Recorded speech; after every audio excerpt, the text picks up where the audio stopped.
بسم اللہ الرحمن الرحیم۔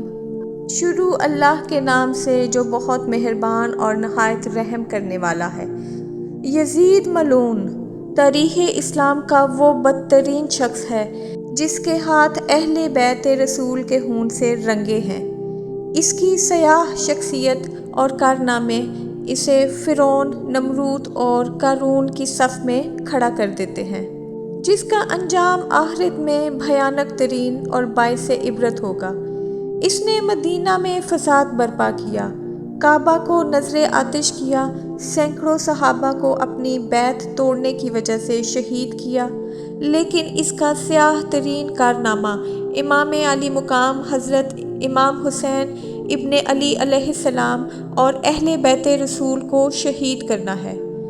یزید ملعون کا پورا نام یزید بن معاویہ تھا، جس کی ولادت 25 ہجری یعنی سن 645 عیسوی میں حضرت عثمان غنی کے دور خلافت میں ہوئی، جب سن 60 ہجری میں معاویہ ابن ابو سفیان نے امیر المومنین حضرت علی علیہ السلام سے بغاوت کر کے شام میں بنو امیہ حکومت کی بنیاد رکھی تو اس وقت یزید نوجوان تھا، لہٰذا معاویہ یزید ملعون کو اپنے بعد حاکم بنانے کی کوشش میں لگ گیا۔ تو جب پوری حکومت معاویہ ابن ابو سفیان کے ہاتھوں میں آئی تو اس نے شام، عراق، مصر اور حرم میں اپنے حمایتیوں کے ذریعے خطبوں میں یزید کا نام لینے کا حکم دیا، نیز تلواروں کے زور اور دیناروں کی تھیلیوں کے ذریعے گورنروں اور سپہ سالاروں کو بھی یزید کا حمایتی بنایا گیا۔ امام عالی مقام امام حسن علیہ السلام کے ساتھ کی جانے والی شرائط کو توڑ دیا گیا۔ سن 60 ہجری میں نبی کریم صلی اللہ علیہ وآلہ وسلم کی پیشن گوئی کے مطابق یزید تخت نشین ہوتا ہے اور تاریخ اسلام کا ایک سیاہ باب کھل جاتا ہے۔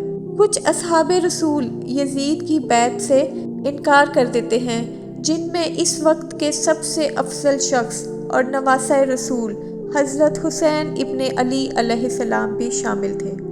اس بات کا بہت زیادہ اندیشہ تھا کہ کہیں اسلامی حکومت کے اندر بغاوت یا پھوٹ نہ پڑ جائے اور لوگ حضرت حسین ابن علی علیہ السلام کو اپنا رہنما بنا کر خروج نہ کر دے۔ اس جرم میں امام حسین علیہ السلام اور اہل بیت رسول کو سن 61 ہجری میں میدان کربلا میں یزید کے حکم سے شہید کر دیا جاتا ہے اور ان کے سر کو بطور عبرت شام کے بازاروں میں نیزوں پر بلند کیا جاتا ہے اور لوگوں کو دکھایا جاتا ہے کہ بغاوت کا کیا انجام ہوتا ہے۔ یزید کی ذاتی زندگی کو مورخین نے فحاشی، برائی، خباثت اور سرکشی سے بھرا ہوا لکھا ہے۔ جب اصحاب کی ایک جماعت نے یزید کے متعلق معلومات کی اور اس کے دربار پہنچے تو اسے ایک سرکش حاکم پایا، لہٰذا حضرت عبداللہ بن حنظلہ کہتے ہیں کہ خدا کی قسم ہم یزید کے دربار سے اس حال میں باہر نکلے کہ ہمیں آسمان سے پتھر برسنے کا خوف تھا۔ وہ ایک بے دین، شراب خور اور بدکار شخص تھا۔ علامہ مسعودی لکھتے ہیں کہ یزید کی زندگی فرعون کی مثل تھی۔ شہادت حسین کے بعد بھی یزید ملعون نے لوگوں پر بے دریغ ظلم کیے۔ جب مدینہ والوں نے اس کی بیعت توڑی تو اس نے شامی لشکر کو مدینہ بھیج دیا۔ 3 دنوں میں سپاہیوں نے مدینہ والوں پر مسلسل ظلم کیے۔ صحابہ کرام کو قتل کیا گیا، لوگوں کے مال لوٹے گئے، مسجد نبوی میں اپنے گھوڑے باندھے۔ پھر 63 ہجری کے آخر میں جب حضرت عبداللہ ابن زبیر رضی اللہ تعالیٰ عنہ نے مکہ میں اپنی امارت قائم کر لی تو یزید کے حکم سے شامی فوج نے مکہ پر چڑھائی کر دی اور حرم میں منجنیق پھینکے، جس سے کعبہ میں آگ لگ گئی، بیت اللہ کی ایک دیوار بھی شہید ہو گئی۔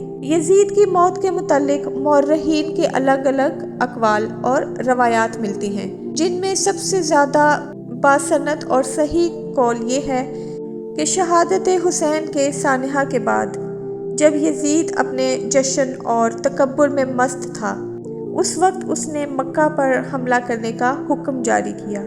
یہ سن 64 ہجری ربیع الاول کا مہینہ تھا۔ چند ہی دنوں میں وہ ایک موذی بیماری میں مبتلا ہو گیا۔ اس کے پیٹ میں خطرناک درد اٹھا جس سے اس کی آنتیں سڑنے لگیں اور ان میں کیڑے پیدا ہونے لگے۔ دمشق کے بڑے بڑے طبیب کو بلایا گیا لیکن وہ اس بیماری سے یزید کو شفا یاب کرانے میں ناکام ہو جاتے ہیں، کیونکہ یہ اللہ کی طرف سے قہر تھا جو اسے قبر تک لے کے جانے والا تھا۔ آنتوں کے سڑنے کے بعد وہ بستر پر مچھلی کی طرح تڑپنے لگا اور اپنے بستر پر پاؤں مارتا تھا۔ وہ رات رات بھر درد کے مارے چیختا اور اپنی تکلیف کی شدت سے جب چیخیں مارتا تو خنزیر کی طرح آواز نکلتی۔ اگر پانی پیتا تو حلق میں جا کر چھری چلنے جیسی تکلیف محسوس کرتا اور نہ پیتا تو سینے میں آگ لگ جانے والی جلن محسوس کرتا۔ تاریخ کی کتابوں کے مطابق 15 ربیع الاول کے دن اسی حالت میں تڑپتے ہوئے وہ جہنم واصل ہوا۔ جب اس کے درباری اس کے قریب گئے تو یزید کی لاش سے بھیانک بدبو آنے لگی جس سے لوگ دور بھاگنے لگے۔ آج بھی یزید ملعون کی قبر موجود ہے اور لوگ اس قبر کو دیکھ کر لعنت کرتے ہیں۔ یزید نشان عبرت بن گیا کہ اس زمین پر جو بھی ظلم کرے گا اللہ اس کا نام ختم کر دے گا۔